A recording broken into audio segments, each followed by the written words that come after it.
As-salatu ala nabi wassalamu ala rasul wal anbiya'il mursalin kulluhum mukramun. Bismillahirrahmanirrahim. Assalamualaikum warahmatullahi wabarakatuh. Alhamdulillah wassalatu wassalamu ala nabiyyina wa sayyidina Muhammadin wa ala alihi wa sahbihi wasallam. Amma ba'du. Sahabat LC yang dirahmati oleh Allah, alhamdulillah pada kesempatan yang penuh berkah ini kita dipertemukan oleh Allah Subhanahu wa taala kembali dalam rubrik As-Sirah An-Nabawiyah, yaitu pelajaran seputar biografi kehidupan Nabi kita yang mulia, Nabi Muhammad SAW. Sekarang insyaallah ta'ala kita akan memasuki pembahasan selanjutnya dari perjanjian atau sumpah setia yang dikenal dengan Baiat Aqobah kedua.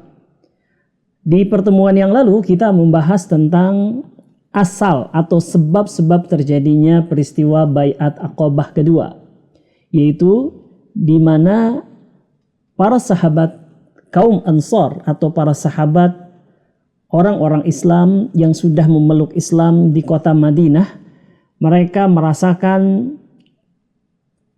ketenangan, mereka merasakan berkah Islam yang luar biasa, di mana mereka bisa memeluk Islam, belajar Islam, dan bisa melaksanakan syiar agama Allah Subhanahu wa taala tanpa rintangan berarti.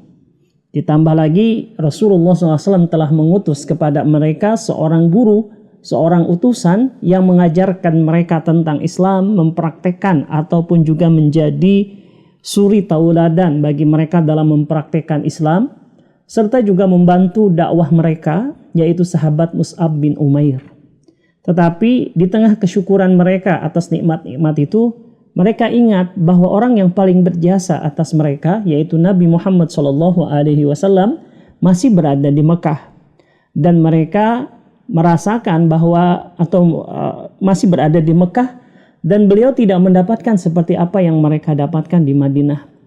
Rasulullah SAW masih dalam ancaman Quraisy, gangguan-gangguan, intimidasi yang dialami oleh Rasulullah dan para sahabatnya di kota Mekah masih terus berlanjut. Bahkan bukan hanya intimidasi biasa, mereka orang-orang kafir Quraisy sudah sangat membahayakan dan mengancam kehidupan Nabi Muhammad SAW. Sehingga ini menjadi bahan pikiran dan diskusi di tengah-tengah sahabat Ansar atau orang-orang Islam di Madinah. Mereka mengatakan, sampai kapan kita membiarkan Nabi SAW diintimidasi, disiksa sahabat-sahabatnya di kota Mekah, sementara kita diam-diam saja. Akhirnya, sejumlah orang Islam bertekad untuk meminta Nabi agar segera berhijrah ke kota Madinah, tempat di mana mereka berada.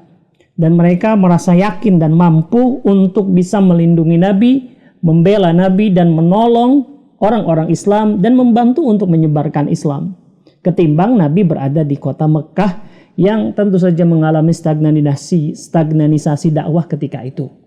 Nah, akhirnya momen itu tiba, yaitu ketika di musim haji, ya, tahun ke-13 Hijriah atau 13 kenabian, di mana ketika itu seperti biasa adat istiadat yang bersumber dari ajaran Nabi Ibrahim alaihissalam bahwa setiap tahun di sekitar bulan Zulqa'dah dan Zulhijjah datang orang dari berbagai penjuru tanah Arab untuk melaksanakan ibadah haji, termasuk orang-orang Madinah.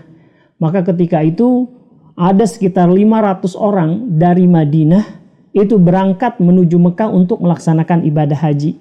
Dan di antara 500 orang tersebut, tanpa diketahui oleh yang lainnya, ada 73 orang Islam yang datang ke Madinah. Mereka memang ingin melaksanakan ibadah haji, tapi mereka memiliki misi utama, yaitu meminta Nabi untuk berhijrah kepada mereka, yaitu ke Madinah. Dan informasi ini sudah diketahui oleh Nabi Muhammad SAW, entah dari mana, mungkin dari kabar dari sahabat Mus'ab bin Umair dan yang lainnya, sehingga akhirnya kemudian Nabi SAW ingin menyampaikan langsung apakah benar-benar serius mereka ini ingin mengajak, ingin menampung, ingin menolong Nabi Muhammad SAW dari Mekah menuju ke Madinah.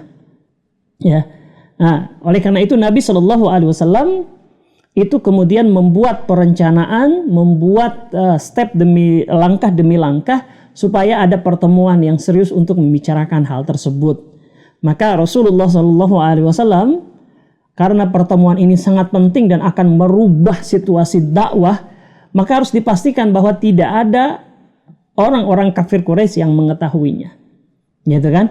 Maka diaturlah dari segi tempatnya, dari segi siapa saja yang akan hadir, kemudian juga waktunya, harinya, itu benar-benar disetting oleh Nabi agar pertemuan ini tidak diketahui oleh musuh-musuh Islam atau musuh-musuh dakwah. Maka Nabi memilih waktu ketika itu di tengah malam.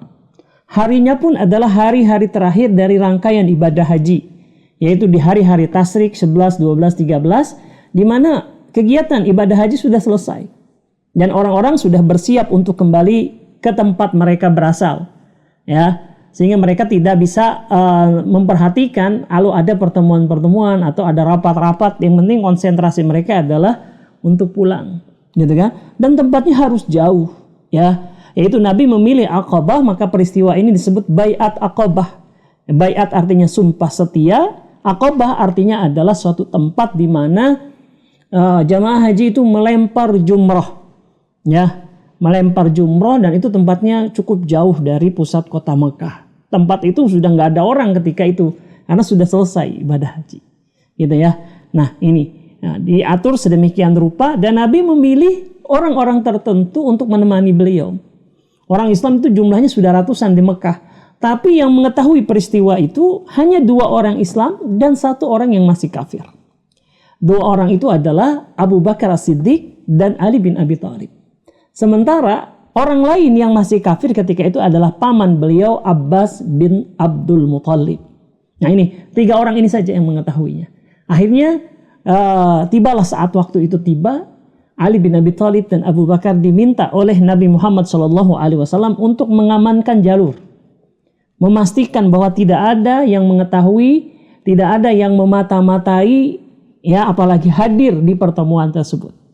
Waktunya tengah malam, di mana orang-orang Ansar atau orang Islam dari Madinah itu keluar dari rombongan mereka di tengah malam ketika jamaah yang lain atau orang-orang Madinah yang lain sudah tidur di tenda-tenda mereka, gitu ya. Nah sementara Abbas diajak oleh Nabi Muhammad SAW ke pertemuan tersebut. Ingat, Abbas masih musyrik. Nah sekarang pertanyaannya, kenapa Rasulullah SAW itu mengajak Abbas? Ya, sementara ada paman lain dari Rasulullah SAW bahkan ini sudah masuk Islam, yaitu Hamzah bin Abdul Muthalib. Ya, radhiyallahu anhu sudah masuk Islam bersama-sama dengan Nabi, tapi Hamzah tidak diajak. Jangankan diajak, tahu juga enggak, gitu ya, pertemuan tersebut. Sengaja Nabi mengajak Hamzah ini, kenapa? Karena untuk menjelaskan kepada orang-orang Ansor kedudukan beliau, bahwa beliau ini bukan orang sembarangan, ya, bukanlah orang yang tidak punya asal usul, yang tidak punya kedudukan di tengah kaumnya. Maka beliau ajak Abbas sebagai sesepuh atau tokoh utama kabilah Bani Hashim, ya, untuk menunjukkan itu, ya. Jadi beliau ini bukan untuk kemudian mencari kedudukan di Madinah lantas beliau pindah, enggak. Beliau di kaumnya, ya, di tengah-tengah masyarakat sudah menjadi orang yang terhormat, ya, dan karena itu beliau juga dilindungi oleh kaumnya, gitu kan. Nah apakah mereka itu nanti juga bisa melindungi Rasulullah SAW seperti hanya kaumnya melindungi beliau? Ya, ini untuk seperti itu. Maka ketika pertemuan itu tiba atau terjadi, mereka orang-orang Islam dari Madinah sudah berkumpul, ya. Maka yang diminta oleh Nabi Muhammad SAW berbicara adalah Abbas dulu. Abbas berbicara dengan ringkas, jelas sekali. Perkataannya seperti ini, seperti yang diriwayatkan dalam kitab-kitab sejarah, ya. Ya ma'syarul Khajraj, wahai orang-orang Khajraj. Orang-orang Khajraj maksudnya adalah bagian dari kabilah itu. Karena itu Khajraj itu mayoritas, ya. Sebenarnya ketika dipanggil wahai orang-orang Khajraj, maksudnya adalah seluruh orang Islam yang ada di situ, gitu ya. Dikatakan, sebagaimana yang telah kalian ketahui, sesungguhnya Muhammad adalah bagian dari kami, yaitu Bani Hashim, ya. kami selama ini melindunginya dari gangguan kaum kami sendiri, dari orang-orang Quraisy yang lain, ya, dan orang-orang yang seagama dengan kami, yaitu orang musyrik. Ini menunjukkan bahwa Abbas ketika itu masih musyrik, tapi dia tidak mengganggu seperti halnya orang-orang musyrik yang lain mengganggu Rasulullah. Ya, sungguh selama ini ia adalah seorang yang mulia di tengah-tengah kaumnya, dan ia terlindungi di negerinya sendiri. Oleh karena itu, ya, ternyata tekadnya, yaitu Muhammad SAW telah bulat untuk pergi ke tempat kalian. Jadi Nabi sudah beritahu kepada Abbas, ini ada orang, ya, orang-orang Khazraj, orang-orang Madinah ingin menampung saya. Gitu ya, saya juga ingin pergi dan engkau lihat komitmen mereka seperti apa, gitu kan? Nah, dan hidup bersama kalian. Maka jika kalian memang merasa mampu menepati apa yang telah kalian janjikan kepadanya dan juga melindunginya dari orang-orang yang memusuhinya, maka silahkan ambil. Ya, silahkan pindah dan penuhilah janji kalian.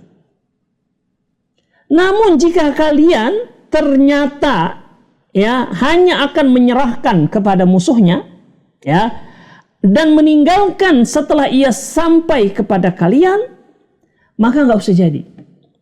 Tinggalkanlah ia mulai saat ini. Ya, sesungguhnya ia adalah seorang yang terhormat dan terlindungi di tengah kaum dan negerinya sendiri. Pikir-pikir baik-baik. Serius nggak nih kalian? Ya. Kalau kalian serius ingin melindunginya, ingin menampungnya, ingin dia pergi bersama kalian, silahkan. Tapi kalau ujung-ujungnya kalian hanya menyerahkan dia, Nabi Muhammad SAW, kepada musuhnya, atau kalian gak sanggup melindungi, lebih baik gak jadi. Gak usah kalian minta dia pergi ke tempat kalian. Karena sungguhnya di negeri sekarang, ya, di tempatnya sekarang dia dilindungi oleh kaumnya. Gitu ya. Nah, ini menunjukkan bahwa Abbas memang hanya untuk itu, menegaskan, ya, bahwa Bani Hashim itu melindungi mereka, ya, melindungi Nabi Muhammad SAW. Dan terbukti memang, ya, walaupun relatif, ya, bahwa sejauh ini Nabi SAW tidak benar-benar terusir, tidak benar-benar terbunuh, kan memang masih hadir di tempat itu, gitu ya. Karena memang ada pengaruh Bani Hashim, orang-orang kafir Quraisy. Sebelum itu mereka meyakini kalau mereka sampai membunuh Nabi Muhammad SAW akan berhadapan dengan Bani Hashim.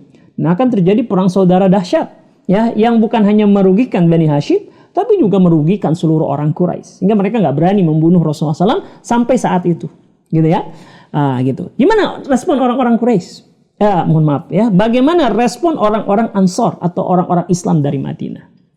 Mereka tahu ini Abbas ini sedang berretorika, ya, sedang berretorika, sedang hanya ngomong-ngomong saja, karena sejatinya memang Nabi SAW sendiri itu benar-benar tidak terlindungi.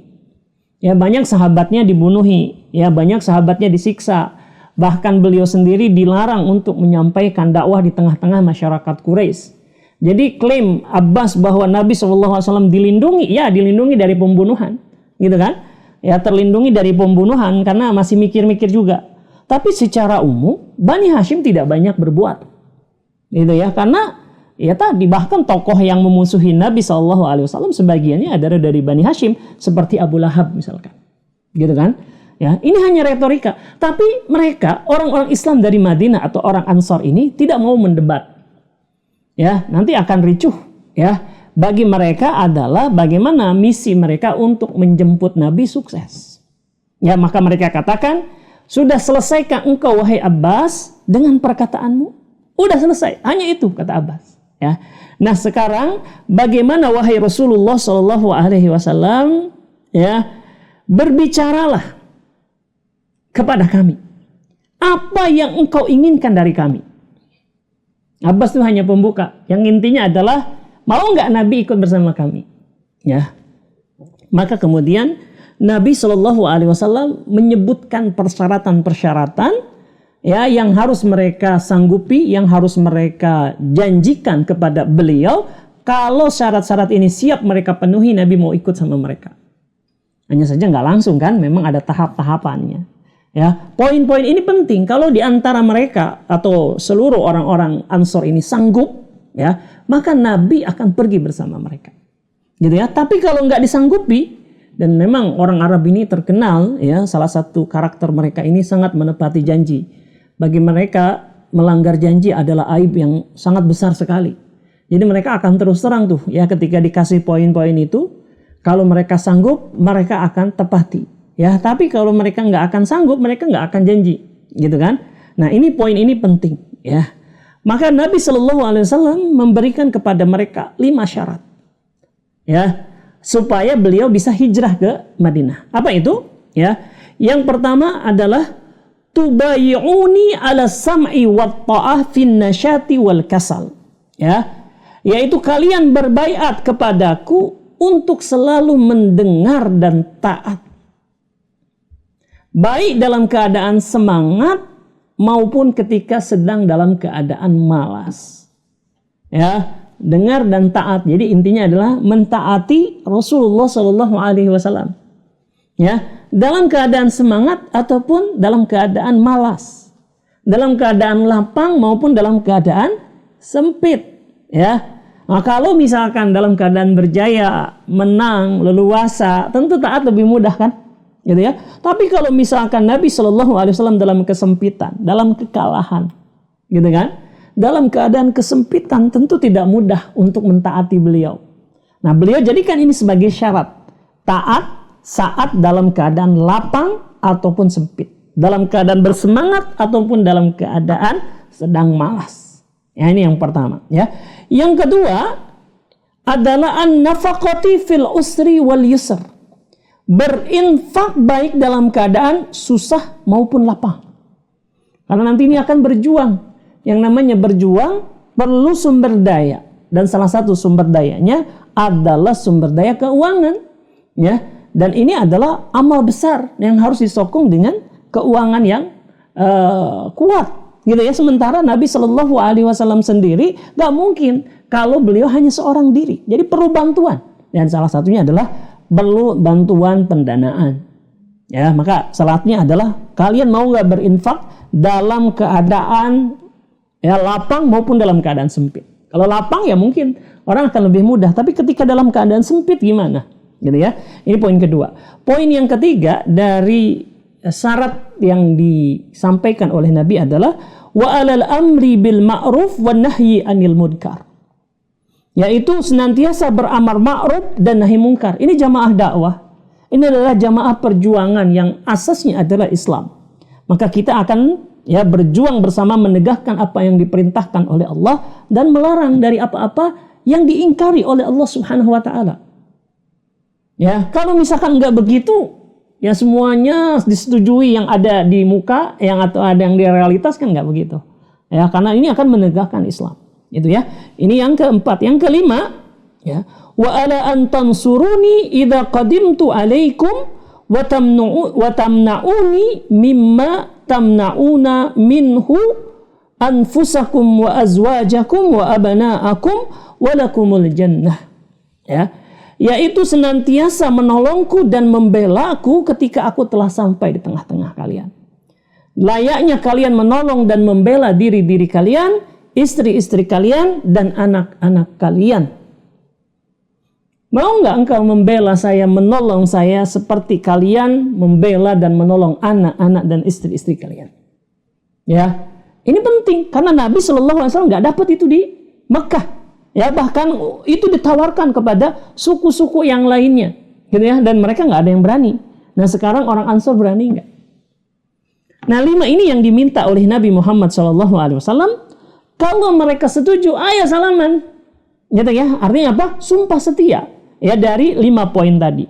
Taat dalam keadaan sedang bersemangat maupun sedang malas. Berinfak dalam keadaan lapang maupun dalam keadaan sempit. Beramar ma'ruf nahi mungkar. Ya, kemudian juga mengatakan, ada yang terlewat tadi ya, yaitu mengatakan kebenaran tanpa memperdulikan celaan manusia. Ini yang keempat. Ya, baru yang kelima adalah menolong, ya, membela Rasulullah Shallallahu Alaihi Wasallam dan kaum muslimin yang lainnya sebagaimana mereka membela anak-anak dan istri-istrinya, gitu ya. Nah, 5 poin ini kalau setuju ayo salaman, gitu ya. Nah, ini yang disampaikan kepada mereka. Lantas bagaimana sikapnya? Ya. Dan ini sebenarnya jawabannya itu sudah bisa kita prediksi. Mereka disebut dengan kaum Ansor karena mereka jiwanya adalah jiwa penolong terhadap Rasulullah, terhadap agama Allah yang mulia ini. Bahkan hal atau sebab yang membuat mereka mendatangi Nabi ya di Mekah itu adalah semangat mereka untuk menolong. Bukankah Jabir bin Abdullah radhiyallahu anhu mengatakan, sampai kapan kita begini nih? Ya, kita ibadah nyaman di kota Madinah sementara Nabi dikejar-kejar sampai ke bukit-bukit Mekah. Ya, kita harus berbuat sesuatu untuk menolong Nabi. Tentu mereka tidak keberatan sama sekali dengan isi perjanjian itu. Al-Bara bin Azib mengatakan, baiklah wahai Rasulullah, demi zat yang mengutusmu dengan kebenaran, sungguh kami akan melindungimu sebagaimana kami melindungi jiwa dan keluarga kami sendiri. Ya Rasulullah, terimalah sumpah setia kami ini. Ya, demi Allah, kami adalah kaum yang dibesarkan dalam peperangan dan ahli memainkan senjata. Jangan khawatir kalau ada orang yang mengganggumu, mengusirmu, memerangimu, kami orang yang terdepan dalam membela Anda. Gitu ya. Kami telah mewarisi hal tersebut dari para leluhur kami. Nah, luar biasa kan ya orang-orang Ansor ini. Gitu ya. Lantas yang lainnya, ya, ada lagi namanya Abul Haitham. Dia ikut pada baiat Aqobah pertama. Dia mengatakan, ya Rasulullah, itu tadi yang dikatakan oleh Al-Bara ya. Kemudian Abul Haitham mengatakan, ya Rasulullah, sesungguhnya kami telah menjalin perjanjian dengan orang-orang Yahudi di Madinah. Tentu kami harus memutuskannya sekarang. Ya, karena beda nih, ya, syiarnya beda dengan orang Yahudi. Kalau kami menerima Anda bahwa kami harus putuskan perjanjian dengan Yahudi, nggak bisa sama-sama, ya. Lantas jika kami melakukan apa yang engkau minta, lantas Allah memenangkan Anda. Tadi 5 hal tadi, gitu ya. Apakah Anda akan kembali kepada kaum Anda dan meninggalkan kami? Apa jawab Nabi Muhammad SAW? Jangan khawatir. Beliau mengatakan balid dam bid-dam, ya, bahkan darah adalah darah, wal hadmu al hadma, ana minkum, sesungguhnya aku adalah bagian dari kalian dan kalian wa antum minni, kalian adalah bagian dari aku. Uharribu man harabtum, aku akan perangi orang yang kalian perangi. Ya, wa usalimu ma salamtum, ya, dan aku akan berdamai dengan siapa saja yang kalian ajak untuk berdamai. Kalau kalian sepakat dengan itu, kalian melakukan itu, ya, maka saya adalah bagian dari kalian. Apapun, ya, yang kalian lakukan, ya, tentu standarnya adalah kebenaran, gitu kan? Nah, maka hilanglah keraguan dari kedua belah pihak. Rasulullah tidak meragukan orang-orang Ansor dan orang Ansor pun tidak meragukan Rasulullah SAW yang akan bersama dengan mereka. Gitu ya. Nah, ini ya. Udah mau salaman tuh, ya. Tapi 2 orang dari 73 orang itu coba ngumpulin para sahabat Ansor, orang Islam di Madinah ini untuk menegaskan mereka paham nggak konsekuensi dari sumpah setia mereka. Jangan sampai ikut-ikutan doang, nggak paham konsekuensinya. Ya, ada di antara mereka dikatakan, ya, nama mereka Al-Abbas bin Ubadah Al-Khajraji. Ya, nah, jadi Al-Abbas bin Ubadah Al-Khajraji ini menyela dulu. Bentar, kata dia. Ya, dia berkata yang artinya, wahai kaum Khajraj, apakah kalian tahu atas apa kalian berbaiat dengan lelaki ini? Kalian paham enggak akibatnya? Ya. Maka kaum Ansar menjawab, tentu kami paham. Ya. Lantas Abbas mengatakan, sesungguhnya kalian akan berbaiat kepadanya untuk siap memerangi orang-orang yang berkulit putih dan berkulit hitam. Ini kita akan menampung orang yang menegakkan kebenaran, yang mungkin lawan dari kebenaran itu akan memerangi kalian beramai-ramai. Maksudnya begitu, gitu ya. Jika ternyata pada akhirnya kalian akan meninggalkan beliau, ketika kalian diuji dengan dirampasnya harta-harta kalian dan dipunuhnya pimpinan-pimpinan kalian, ya, maka sebelum terlambat lepaskan sekarang. Gak usah jadi, gitu ya. Kalau akibat itu nanti harta kalian bakal dirampas atau pemimpin kalian bakal terbunuh. Ya, kalau kalian ngeri dengan akibat itu, lebih baik kalian gak jadi sekarang ini. Sumpah setianya. Ya. Demi Allah, tetapi jika kalian bersikeras akan tetap bersumpah setia kepada beliau, maka sungguh ini ya adalah kemuliaan di dunia dan di akhirat. Tapi kalau kalian lepaskan, ini kehinaan dunia akhirat. Gitu ya. Ini yang disampaikan oleh Abbas bin Ubadah al-Khazraji. Apa jawab orang Ansor? Ya, kami tetap akan bersumpah setia kepada beliau meskipun harta benda kami ludes. Meskipun pemimpin-pemimpin kami tewas terbunuh. Lantas wahai Rasulullah, kalau kami melakukan itu semua, 5 hal tersebut, kami rela juga harta kami ludes. Kami rela pemimpin-pemimpin kami mungkin juga terbunuh. Apa yang kami dapatkan? Ya. Maka beliau mengatakan al-jannah. Kalian akan mendapatkan surga. Apa respon orang Ansor? Ansor langsung mengatakan, ya, ubsud yadaka ya Rasulullah. Terima saya, terima kami. Ulurkan tanganmu wahai Rasulullah, kami akan segera bersumpah setia kepadamu. Ya, bagaimana ya? Kita lihat responnya yang sangat luar biasa. Ya. Lain lagi dengan As'ad bin Zurarah. Tadi kita katakan 2 orang yang meminta penangguhan sementara untuk melihat, ya. Jangan-jangan nih orang-orang Ansor cuma ikut-ikutan. Satu lagi As'ad bin Zurarah. Dia berkata kepada kaumnya, ya. Yang artinya, tunggu sebentar wahai penduduk Madinah. Sungguh kita tidaklah melecut perut-perut kendaraan. Ya, maksudnya adalah kita nggak terburu-buru nih, ya. Kecuali karena kita meyakini bahwa sesungguhnya beliau adalah Rasulullah.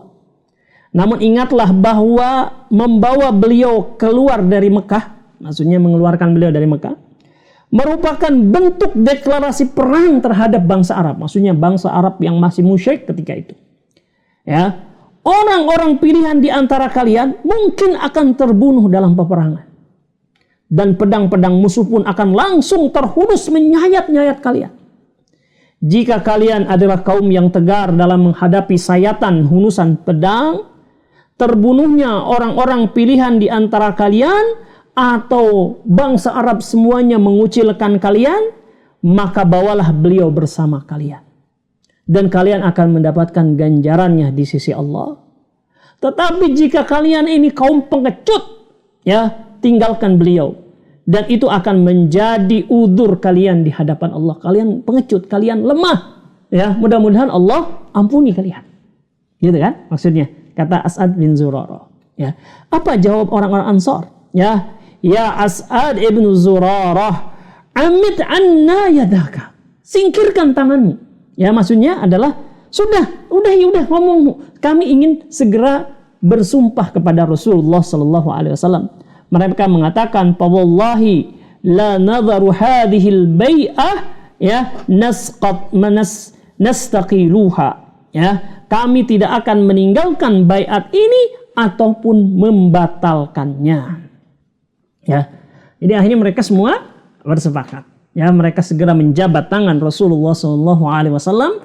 Mereka siap menanggung apapun resiko dari syarat-syarat yang beliau mintakan tadi. Nah, hal ini kemudian oleh Nabi Muhammad SAW diterima baiat mereka, sumpah setia mereka, dan mereka diminta untuk segera kembali ke tenda dan kemudian pulang ke Madinah menunggu instruksi ataupun arahan dari Nabi Muhammad SAW. Ya, ini adalah peristiwa yang sangat-sangat monumental. Ya, ini peristiwanya nggak besar ya. Maksudnya dari segi orang yang terlibat, ya ini hanya sekitar 75 orangan saja, gitu ya. Tapi dan ini tempatnya juga tersembunyi, ya mungkin di peta pun nggak ada, gitu ya. Tapi ini adalah peristiwa yang besar. Ya, kaum muslimin yang akan membuat Nabi Shallallahu Alaihi Wasallam kemudian hijrah ke Madinah, ya, lantas kemudian membangun kekuatan, kemudian menyebarkan Islam, merubah tatanan dunia, ya, merubah agama di dunia, gitu ya. Ini adalah peristiwa yang besar, dan itu semua atas pertolongan dari Allah Subhanahu Wa Taala. Dan alhamdulillah, ya, acara tersebut berlangsung dengan aman. Padahal musuh-musuh Islam itu sudah ada zaman dahulu. Ya, di saat peristiwa tersebut. Ya, kemana Abu Lahab? Ya, kemana Al-Walid bin Mughirah?